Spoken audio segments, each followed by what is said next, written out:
নমস্কার বন্ধুরা, আজকে একটি গল্প আপনাদের সাথে শেয়ার করব। গল্পটা খুবই সুন্দর। যদি ভালো লাগে অতি অবশ্যই চ্যানেলে সাবস্ক্রাইব করবেন, লাইক, কমেন্ট এবং শেয়ার করতে ভুলবেন না।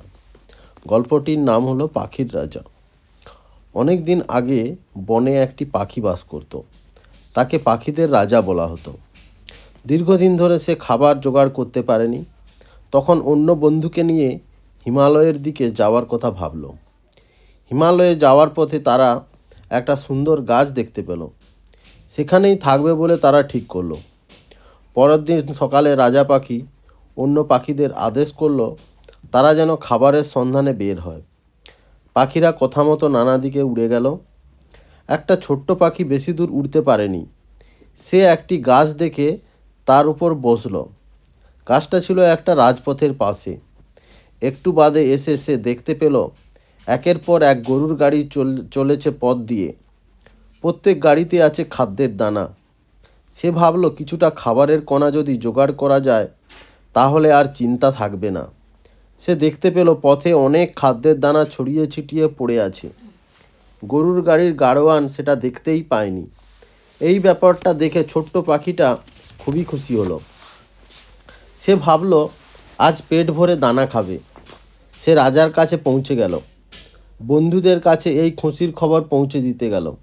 সঙ্গে সঙ্গে সে ভাবল সে খবর পৌঁছে দিলে বোধহয় বিপদ দেখা দেবে। বন্ধুরা সব খাবার খেয়ে নিলে সে খাবে কি? তাই সে একমাত্র রাজার কাছেই খবরটা পৌঁছে দেবার কথা ভাবল। অন্যেরা সেখানে গেলেই সর্বনাশ। সে রাজার দিকে উড়ে চলল। গিয়ে দেখল অন্য পাখিরা সেখানে ফিরে এসেছে। তারা খাদ্যের সন্ধান করতে পারেনি। ছোট্ট পাখি রাজার সামনে মাথা নিচু করে দাঁড়ালো। সে চোখের সামনে যা দেখেছে সব কথা খুলে বলল। সে আরও বলল যে অনেক সওয়ার সেই পথে এগিয়ে চলেছে। হাতির পিঠে করে মানুষজন যাচ্ছে, আর আছে গরুর গাড়ি। সব জায়গাতেই খাবারের বস্তা। এই সময় আর একটা পাখি, ছোট্ট পাখি, যে জিজ্ঞেস করলো যে সত্যি সত্যি সেখানে খাবারের বস্তা আছে কিনা। এই কথা শুনে ছোট্ট পাখিটা একেবারে অবাক হয়ে গেল। সে ভাবলো এ কথা উঠছে কেন? এখন অন্য বিষয় আলোচনা হবে। ছোট্ট পাখিটা খারাপ সম্ভাবনার কথা খুলে বলল। তারা যদি রাস্তায় নেমে খাবারের দানা জোগাড় করে তাহলে বিপদ ঘটতে পারে। অন্যমনস্ক হয়ে গেলে গরুর গাড়ি তাদের চাপা দিয়ে যেতে পারে। তাই সে সকলকে বারণ করলো সেখানে না যেতে। বেঁচে থাকলে পরে খাবারের সন্ধান করা যাবে। এই কথা শুনে পাখির রাজা গভীরভাবে চিন্তা করতে লাগলো। শেষ অবধি ছোট্ট পাখিটার বুদ্ধিকে তারিফ করলো সে। অন্য পাখিদের বারণ করলো সে ওখানে না যেতে। ছোট্ট পাখিটা যে এভাবে তাদের মৃত্যুর হাত থেকে বাঁচাবার চেষ্টা করছে এজন্য তারা প্রশংসা করলো। ছোট্ট পাখিটা ভাবলো এবারে আমি একাই সব খাবারের কণা খেয়ে ফেলবো। বেশ কদিন ধরে সে একা একাই দানা খুঁটে খুঁটে খেতে লাগলো। একদিন সে গেছে খাবারের কণার সন্ধানে। হঠাৎ দেখলো একটা গরুর গাড়ি সেই পথে এগিয়ে আসছে।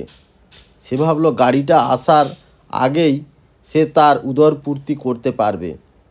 বেচারি, গরুর গাড়ির গতি সম্পর্কে তার কোনো ধারণা ছিল না। যখনই সে মনের সুখে খাবারের দানা খাচ্ছে তখন গরুর গাড়ি তার গায়ের উপর এসে গেল। রক্তাক্ত শরীরটা পথের উপর পড়ে থাকলো। বেশ কয়েক ঘন্টা কেটে গেছে। ছোট্ট পাখিটাকে নিয়ে চিন্তা হচ্ছে রাজা ও অন্য পাখিদের। তাকে খোঁজার জন্য সবাই চারিদিকে উড়ে গেল। এখানে সেখানে, গ্রামে গঞ্জে, অরণ্যে প্রান্তরে অনেক খুঁজল তারা। শেষ অবধি বড় রাস্তায় এসে তারা রক্তাক্ত মৃতদেহ দেখতে পেল। রাজা পাখি বুঝতে পারল লোভী স্বভাবের হওয়ার জন্য ছোট পাখিটাকে এইভাবে প্রাণ দিতে হলো। সে অন্য পাখিদের সাবধান করে বলল তারা যেন কোনো খাবারের সন্ধানে ওই বড় রাস্তায় না আসে।